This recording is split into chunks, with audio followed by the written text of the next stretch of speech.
வணக்கம் நண்பர்களே. முயன்றால் முடியாதது இல்லை, முயற்சிப்போம். முடிவுக்காக அல்ல, நம் முன்னேற்றத்துக்காக. அனைவருக்கும் இனிய தொழிலாளர் தின நல்வாழ்த்துக்கள். வீட்டுக்கு வெளியே போய் வேலை செய்யறவங்கயா உயர்பாலின்றது கிடையாது. வீட்டுக்குள்ள இருக்கிற ஒவ்வொரு பொம்பளைங்களுமே உயர்பாலித்தியா. ஒரு வீட்டில் பொம்பளைங்க இல்லைன்னா அந்த வீடு உருப்படாம தான் போகும். பொம்பளைங்க இருந்தாத்தே வீடு நல்லா இருக்கும், இந்த நாடு நல்லா இருக்கும். அந்த விதத்தில் ஒவ்வொரு பொம்பளைங்களுமே உழைப்பாளித்தியா. நம்ம சின்ன குழந்தை பொம்பளைங்க இருக்கிற அத்தனை உயர்பாலிக்கும் இனிய தொழிலாளர் தின நல்வாழ்த்துக்கள். நல்லா இருப்போம், நம்ம எல்லாரும் நல்லா இருப்போம். வாங்க வீடியோக்குள்ள போலாம். நம்ம வாழ்க்கை எதை நோக்கி போகுதுன்னே தெரிய மாட்டேங்குது. ஒரே போர் அடிக்குது. வீட்டுக்குள்ள கடந்தா ஏன்டா பள்ளிக்கூடம் லீவ் விட்டாங்களோன்னு கிடக்கு. பள்ளிக்கூடத்துக்கு போனா ஏன்டா பள்ளிக்கூடத்துக்கு வந்தோம், எப்படா வீட்டுக்கு திரும்ப போவோன்ட்டு இருக்கு. சே, வாழ்க்கையே வெறுப்பா இருக்கிற மாதிரி இருக்கு. இப்படியே விட்டத்தை பார்த்துட்டு புலம்பிட்டு கிடந்தா எப்படி இந்த நாள் போகும்? இந்த போன்லயாச்சும் ஏதாவது ஒரு வீடியோ கேம் ஆடலான்னு பார்த்தா அதுவும் போர் அடிக்குது. முன்னையெல்லாம் பள்ளிக்கூடம் லீவ் விட்டாலே பள்ளிக்கூட சேர்ந்துக்கிட்டு கிரிக்கெட் ஆடுறதுன்னு, கண்ணாமூச்சி ஆடுறதுன்னு, பாண்டி ஆடுறதுன்னு, நொண்டி ஆடுறதுன்னு அப்படி இருந்துச்சு. இப்போ ஆளாளுக்கு அவங்க ஒரு பக்கம் ஓடி போயிட்டாங்க. என்னாச்சு இவனுக்கு? பைத்தியம் ஏதாவது பிடிச்சி போச்சா? இப்படி படுத்துக்கிட்டு புலம்பிட்டு கிடக்கான். இல்லை சுபின், உனக்கு என்ன பைத்தியம் இது பிடிச்சி போச்சா? என்னடா எதுக்கு இப்படி தனியாக புலம்பிட்டு கிடக்க? ஏமா பெத்த பையனை பார்த்து பைத்தியம் சொல்லிட்டு உனக்கு எப்படி மனசு வந்து சொல்லு. ஆமாட்டா, இவ்வளோ நேரம் நீ தனியாக புலம்பிட்டு கிடந்தியே, அது உனக்கு தெரியல. நான் உனே பைத்தியம் சொல்லதான் உனக்கு ரோசை பொத்துக்கிட்டு வருதா? ஏண்டா உனக்கு என்ன படுக்கிறதுக்கு இடம் இல்லாமலே கிடக்கு? அங்கே சோபா செட்டு கிடக்கு, சொப்பை சொகுசா படுக்க வேண்டித்தானே? இல்லாட்டி கட்டில கவுந்து வச்சு தூங்க வேண்டித்தானே? அதை விட்டுவிட்டு வெறும் தரையில் படுத்துக்கிட்டு விட்டுட்ட மலக்க பார்த்துக்கிட்டு காலத்துக்கு கட்டில போட்டுக்கிட்டு நீ பாடு என்னைக்கே பெணாத்திட்டு கிடக்க. என்னது பெணாத்திட்டு கிடக்கனா? ஏமா என்னம்மா நீ? இங்கே பாரு தாய்க்குளமே, தரையில பட்டா கொஞ்சம் சில்லுன்னு இருந்த மாதிரி இருந்துச்சு. அதுவும் இல்லாம கட்டில வந்து காலத்துக்கு பட்டா நல்லா காத்தோட்டமா இருந்த மாதிரி இருந்துச்சு. அதாவது அப்படி படுத்து கிடக்கேன். கர்மம் என்ன பேசுது பாரு. ஏம்மா நான் உண்மையை தானே சொன்னேன். நான் நல்லா காலை பாப்பர் பேன வச்சுட்டு படுத்தா நல்லா காத்தோட்டமா கிடக்கு. ரைட்டு விடு, நீ எத்தனை முறை துப்பினாலும் நான் தொடச்சு போட்டுட்டே தான் கிடப்பேன். சரி அதெல்லாம் விடு. ஏம்மா வீட்டில் இருக்க போர் அடிக்குது பார்த்துக்க, ஒரு நல்ல வீடியோ கேமா வாங்கி கொடுமா. இந்த ஃபோனில் கேம் ஆடி ஆடி எனக்கு சுத்தமாக போர் அடிச்சிச்சு, பிடிக்கவே மாட்டேங்குது பார்த்துக்க. நீ தானே அடிக்கடிக்கு சொல்லுவ போனே நோட்டிட்டு கிடக்காதா கண்ணு போயிடும்னு சொல்லுவல. நான் வந்து தாய் சொல்ல தட்டாது தலைப்பில் பார்த்துக்க. அதனால நீ எனக்கு நல்ல வீடியோ கேம் வாங்கி கொடு. நான் டிவியில் போட்டு பார்த்து வீட்டில் உட்காந்துக்கிட்டு சமத்தா விளையாடுவேன். சரியா? எனக்கு வீடியோ கேமா அடிச்சு வாயில உடச்சு போட பார்த்துக்க. வீட்டில் சும்மா உட்காரத்துக்கு உனக்கு ஆகலைன்னா வந்து வீட்டு வேலை செய்யி. அம்மா கூட கொஞ்சம் கூட மாட ஒத்தியாச்சு இருக்கலாம்ல. பாத்திரம் தொலை கொடுக்கறது, வீட்டு கூட்டுறது, துவைச்சு போட்ட உன் துணியெல்லாம் மடிச்சு வைக்கிறது, ஏதாவது ஒரு வேலை செஞ்சு கொடுக்கலாம்ல. ஒரு வேலையும் செய்யாமல் வீட்டில் வெட்டி உட்காந்துக்கிட்டு வீடியோ கேம் வேணும்னு கேட்டுட்டு கிடக்க. அதெல்லாம் என்னால் வாங்கி தர முடியாது. அதுக்கான காசு என்கிட்ட கிடையாது பார்த்துக்க. நீ கிடைச்சனே ஃபோனை நோண்டாதரா கண்ணு போய்டும் உடம்பு போய்டும்னு. சரி நல்ல பிள்ளையாட்டம் வீடியோ கேம் வாங்கி கொடுன்னு சொன்னா நீ இப்படி சொல்லுத. வெளியே போய் விளையாடினாலும் வெயில் ஏன்டா போய் விளையாடுன்னு கேட்குது. சரி வீட்டுக்குள்ள உட்காந்து விளையாடலான்னு பார்த்தா ஏன்டா வீட்டுக்குள்ள உட்காந்துக்கிட்டு போய் ஏன் நோண்டிட்டு கிடக்குன்னு கேட்குது. அப்ப நான் எங்க தான் போறது, என்ன பண்றதா சொல்லு. ஆமாண்டா, உனக்கு இது மட்டும்தான் கண்ணு தெரியும். மற்றது நான் ஏதாவது சொன்னா மட்டும் உன்னைய கேட்கவே மாட்டியே. அப்படியே உங்க அப்பா புத்தி உனக்கு. 10ஆம் வகுப்பு தானே போக போறேன்.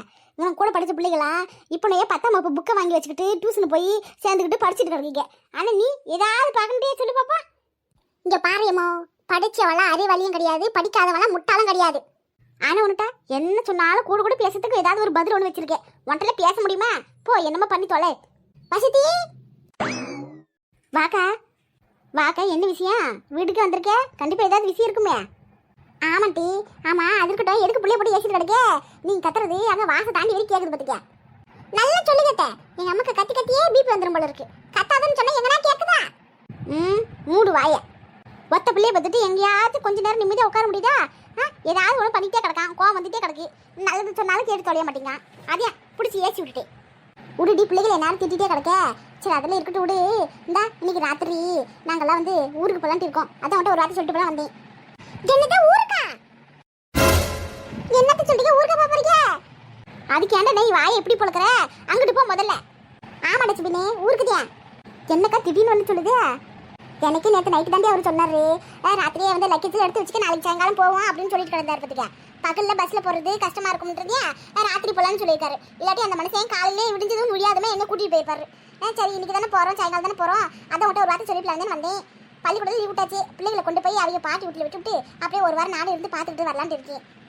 ஏக்கா தையல் கிளாஸு ஞாபகம் இருக்கட்டி, அதனாலத்தே ஒரு வாரம் போல இருந்துட்டு நான் வந்துடுவேன். பிள்ளைங்க அங்கனே கலந்துட்ட கொஞ்ச நாள், அதுக்கப்புறமாட்டிக்கு கூட்டிகிட்டு போய்க்கலாம்னு சொல்லிட்டு அவர் சொல்லியிருக்காரு. அடுத்த வாசி பூமாயி 10ஆம் வகுப்பு போகிறால, அப்புறம் அவளுக்கு படிக்கிறதுக்கே நேரம் கரெக்டாக இருக்கும். எங்கன்னு அங்கிட்ட நம்ம நகரும் முடியாது. அதே அவங்க பாட்டி ஊரில் இருக்கட்டும்னே சொல்லிட்டு அவர் சொல்கிறாரு. என்ன இது கொடுமைன்னு கோயிலுக்கு போனால் அங்கே ஒரு கொடுமை ஜிங்குன்னு தலையை வச்சு விட்டு ஆடிச்சான். ஏதோ இந்த பக்கத்தில் பூமாரி கிடக்கால அவளாவது பார்த்துட்டு கிடக்கலான்னு பார்த்து இப்போ அவ்வளோ ஊருக்கு போகிறாளே அவங்க பாட்டி இருக்கு. இதில் வேறு அங்கன்னா மாசக்கணக்கில் இருக்கா போல இருக்கே. மனசு ஒரு மாதிரியா இருக்கே, அவட்ட போய் பார்த்து பேசிட்டு வந்துருவோம். சரிக்கா, பார்த்து பத்திரமா போயிட்டு வா. ஏதோ நீ பக்கத்தில் கிடக்கு, அப்பப்போ நானும் வந்து கூட பேசிக்கிட்டே பார்த்துக்கிட்டு கிடந்தே. எனக்கும் நேரம் போகிறது இல்லை தெரியாமல் இருந்துச்சு. இப்போ நீ ஊருக்கு போய்ட்டு எனக்கு தான் விஷயம் கிடக்கும் போல இருக்கு. ஏட்டி வசந்தி, நீயும் உங்கள் அம்மா வீட்டு சைடு போயிட்டு வர வேண்டியதானே? சுமினை கொண்டு போய் விட்டுவிட்டு வரலாம்ல? நீயும் அங்கே அப்படியே 4 நாள் இருந்த போல இருக்கும்ல, உனக்கு நல்லா இருக்கும்ல? எனக்கும் ஆசை தான் இருக்கு. பொண்ணுக்கு எங்கே போனாலும் பிறந்த வீடு மாதிரி வருமா சொல்லி பார்ப்போம். ஒன்றும் இல்லாத வீட்டில் பிறந்தனாலும் நம்ம உள்ளங்கையில வச்சு தாங்கன்னு தாங்குறாங்களே. பொண்ணுங்களுக்கு எப்பவுமே பிறந்த வீடு வசதி தானே. ஆனால் இந்த சுபின் பையன் கிட்ட கேட்டால் ஊருக்குலாம் நான் வரமாட்டேன், எங்கேன்னு வரமாட்டேன்னு சொல்லுதான். சரி வாட்டா 2 நாள் இருந்துட்டு போய் வரலாம்னு சொன்னாலும் வரமாட்டீங்க. அப்படி இருக்கல நான் என்ன பண்ணுறது சொல்லு? சும்மா வச்சு ஒரு நேரம் போய் பார்த்துட்டு வாட்டி. பள்ளிக்கூடம் திறந்தா நாமளாம் அதுக்கப்புறமாட்டிக்கு இங்கிட்ட அங்கிட்ட நகர முடியாது. பார்த்துக்க, லீவ் விடும் போதுங்க சொந்தக்கார வீட்டுக்குலாம் போயிட்டு வர முடியும். அதனால் நீ ஒரு 2 நாள் போய் இருந்துட்டு வா. பார்க்குறேன். இது அப்படி சொல்ல வந்துட்ட பத்தியா? இந்த பச்சைக்கிளியோட மாமியார் ஃபோன் பண்ணியிருந்தாங்க. அது நம்ம சின்ன பொண்ணு இருக்கல, அவ கூட ஒரு பிள்ளை இருக்குமே பச்சைக்கிளி, உனக்கு கூட தெரியும் தானே? நம்ம ஊருக்குலாம் வந்திருக்கியா? ஆமாம் ஆமாம். அந்த பிள்ளை கூட மாசம் வந்துச்சுல. இந்த இப்போ வெள்ளிக்கிழமை வந்து அவளுக்கு வந்து சீமனை செய்ய போறாளாம். அவங்க மாமியார் ஃபோன் பண்ணி சொன்னாங்க. உனக்கு ஏதாவது தகவல் சொன்னாங்களா? இன்னும் இல்லைக்கா, சொல்லலையே. எனக்கே கொஞ்ச நேரத்துக்கு முன்னாடி சொன்னாங்க. அநேகமாக இதுக்கப்புறம் சொல்லுவாங்கன்னு நினைக்கிறேன். இந்த வெள்ளிக்கிழமை சீமன்னு சொல்லிக்கிறாவோ. நான் சொல்லிவிட்டு இந்த மாதிரி ஊருக்கு போகிறேன், என்னால் வரதுக்கு ஆகாது, போகிறோம் இன்னொரு நாள் சாவகாசமாக வந்துட்டு போகிறேன்னு சொல்லியிருக்கேன். உனக்கு சொன்னாங்கண்ணா நீ ஒரு போய் பார்த்துட்டு வந்துருட்டி. ஏக்கோ நீ இல்லாமல் நான் மட்டும் எப்படிக்கா போகிறது? எங்கே போனாலும் நம்ம 2 பேரும் சேர்ந்து எல்லா விஷயத்துக்கு போய் பயலுக்கு போட்டோம். இப்போ நான் மட்டும் போய் எப்படி பார்க்குறது? கேட்டு நான் இங்கே இருந்தால் கண்டிப்பாக வருவேன்ட்டி. நான் தான் ஊருக்கு போகிறோம்ல. அவர் திடீர்னு சொல்லிவிட்டு எல்லா துணிமணியும் பேக் பண்ணி சொல்லிவிட்டாரு. பஸ்ஸில் டிக்கெட் போட்டாரு. இல்லாட்டி நான் வந்து 2 நாள் கழிச்சு கூட போயிருப்பேன். இப்போனே கிளம்பி போய் ஒரு 4 நாள் இருந்துட்டு வந்துட்டு நம்ம கிளாஸ் போகிறதுக்கு கரெக்டாக இருக்கும். அதனால தான் நான் ஊருக்கு கிளம்புறேன். பார்த்துக்க, என்னால் வரதுக்கு ஆகலை. நீ போயிட்டு வந்துட்டு அவங்க கூப்பிட்டு நம்ம வரலன்னு சொல்லிட்டு அப்புறம் நல்லா இருக்காதுல்ல. அப்புறம் அவங்க எதாவது நினச்சிக்க போகிறாங்க. அட போக்கா, சீமத்தில் பெருத்த என்ன சோறு போட போகிறான்? எல்லாம் சாம்பார் சோறு தானே. அந்த சாம்பார் சோறு இங்கே சாப்பிட்டுக்க வேண்டியதியா? கேட்டே பிரியாணி போட்டதான் போவியா? அப்படின்னு சொல்ல முடியாது, பொதுவாக சொல்லிக்கலாம். பிரியாணினா பிடிக்கும்ல, அதுக்கோசரம். அதான் எனக்கா சீமந்தத்துக்கு போடலாம் என்ன. அதே வந்து பிள்ளை பிறந்தோடனே கூப்பிடுவோம்ல, அப்போ போய் கறிச்சோறு சாப்பிட்டு வந்துடுவோம். என்னமோ சீமந்தத்துக்கு கூப்பிட்டே வரல, அப்புறம் பிள்ளை பிறந்தது சொன்னால் மட்டும் வருவாங்களான்னு நினச்சிக்கிட்டு அப்புறம் கூப்பிடாமலே விட்டு போகிறாங்க பாரு. விடுக்கா, அவங்க ஃபோன் போட்டு கூப்பிட்டா அப்புறம் பார்த்துக்கலாம். எனக்கு இப்போதைக்கு ஃபோன் பண்ணலை, வீடு பார்த்துக்கலாம்.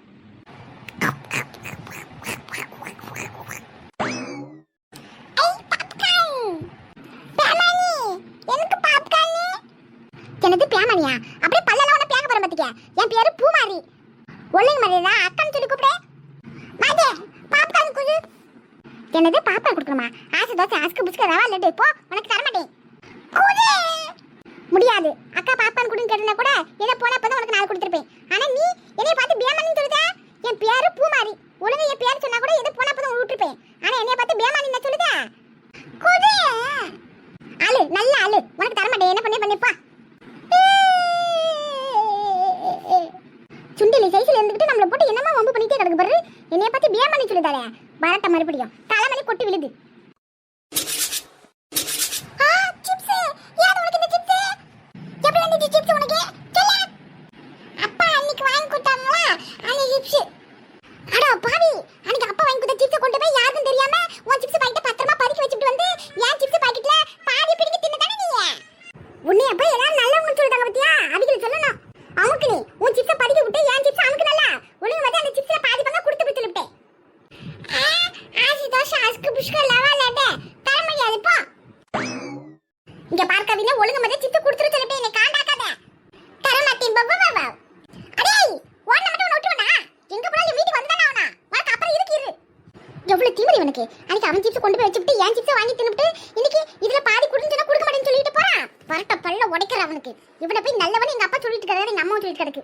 இவனோட உண்மையான குணம் எனக்கு தானே தெரியுது. பூமாரி நீ எதுக்கு இங்க வந்த? உங்க அம்மா வந்து எங்க அம்மாட்ட சொல்லிட்டு இருந்தாங்க, இன்னைக்கு ராத்திரி நீங்க எல்லாம் ஊருக்கு போறீங்களாமே. அப்படியா? ஆமா, அதுக்கு என்ன இப்போ? என்ன பூமாரி இப்படி சொல்லிவிட்டே? இம்பட்டு நாளா நீ பக்கத்து வீட்டுல இருந்தே உன்னைய பாத்துட்டு இருந்தேன். இப்போ நீ ஊருக்கு போயிட்டு அப்புறமாட்டிக்கு எப்படி? என்ன அப்படி எதுக்கு தேவையில்லாம சவதேவா இங்க வந்து பேசிட்டு கிடக்க? பள்ளிக்கூட லீவ் விட்டா எல்லாரும் அவங்க பாட்டி தாத்தா வீட்டுக்கு ஊருக்கு போதானே செய்வாங்க. நானும் எங்க தாத்தா வீட்டுக்கு போறேன், நீ உங்க தாத்தா வீட்டுக்கு போ. அவ்வளவுதானா?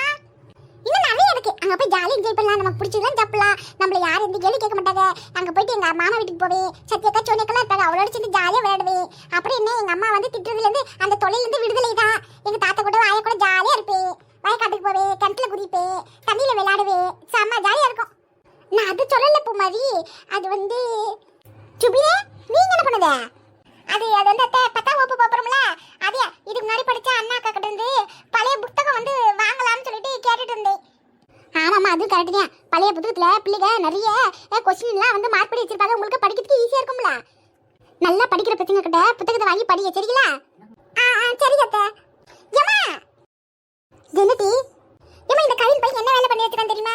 அன்னைக்கு அப்பா சிப்ஸ் பாக்கெட் வாங்கிட்டு வந்தாருல, அவன் சிப்ஸ் பாக்கெட் கொண்டு போய் ஒளிக்க வச்சுட்டு என் சிப்ஸ் பாக்கெட்ல இருந்து பாதி சிப்ஸ் புடிங்க தின்னா பாத்துக்க. அன்னைக்கு இதுக்கு அந்த சிப்ஸ் பாக்கெட் கொண்டு வந்து என் கண்ணுல பிரிச்சு எனக்கு பப்பு கட்டிட்டு சாப்பிட்டு கிடக்கான். அதுக்கு என்னடி பண்ண சொல்லுது? அதுக்கு எப்படி கத்திட்டு கிடக்க? என்னது கத்துறனா? ஏமா ஒழுங்கு மட்டும் அவன்கிட்ட கேட்டு பாதி சிப்ஸ் எனக்கு வாங்கி குடிச்சிட்டு கேட்டி. நீ என்ன குழந்தையா? அவன் தானே குழந்தைய சாப்பிட்டு போறா விட அதுக்கு போய் சண்டை போட்டு கிடக்க. ஒரு சிப்ஸ் பாய்ச்சி கொசம் இப்படி சண்டை போடுவாங்க. அதை கையில பாப்பா வச்சுக்கலாம். அது தின்னுட்டி சின்ன சண்டை போட்டுக்கிட்டு கிடக்க. உங்களுக்கு ஏன் சொல்லாம? என் பிரச்சனை எனக்கு பெருசு. உனக்கு என்ன அம்மா எங்க அம்மா தானே எதுக்காக அப்படியே மாத்தி சொல்லுது? ஏன்னா புத்தகத்தை வாங்க வந்த மாதிரி போய் புடுக்குற. அது ஒண்ணும் இல்ல, ஊர்ல இருக்கிற எல்லாருமே அவங்க தாத்தா பாட்டி ஊருக்கு போயிட்டாங்க. நீ மட்டும் இங்க இருந்தியே நினைச்சு சந்தோஷப்பட்டேன். இப்ப நீ உங்க தாத்தா வீட்டுக்கு போறியா? எனக்கு போர் அடிக்கும். அதுக்கு நான் என்ன பண்ண முடியா? எனக்கு போர் அடிச்சாலும் சரி, இல்ல போற வரவங்க தூக்கி போட்டு மிதிச்சாலும் சரி, அதுக்கெல்லாம் நான் எதுவும் பண்ண முடியாது. சரி அதெல்லாம் விட்டு, எப்போ ஊருக்கு போறியே? அதே எங்க வந்து சொன்னாங்களே இன்னைக்கு ராத்திரி தான் போறோம்னு. அப்புறம் என்ன? சரி, அந்த தாம் பையலும் தாத்தா காட்டிட்டு போயிட்டான். இப்ப நீ எனக்கு தாத்தா காட்ட போறியா? பாத்து போயிட்டு வா. நான் ராத்திரி வந்து உன்னை சென்ட் அப் பண்றேன், சரியா? நான் என்ன ஏரோப்ளேன்ல போறேன் சென்ட் அப் பண்றதுக்கு? பக்கத்துல இருக்கிற பஸ் ஸ்டாண்டுக்கு தானே ஊருக்கு போறேன். உனக்கு நான் சொன்னாலும் புரியாது, சொல்ல கட்டி புரியாது. சரி போறேன். என்னாச்சு இந்த சுபி பையனுக்கு? அவன் பாட்டுக்கு வந்தா என்னமோ பைத்திய மாதிரி உழைச்சிட்டு கிடந்தா அவன் பாட்டுக்கு போயிட்டு கிடக்கான். சரி பூமாரி, பொட்டில எல்லாத்தையும் எடுத்து வச்சியா? வச்சுட்டா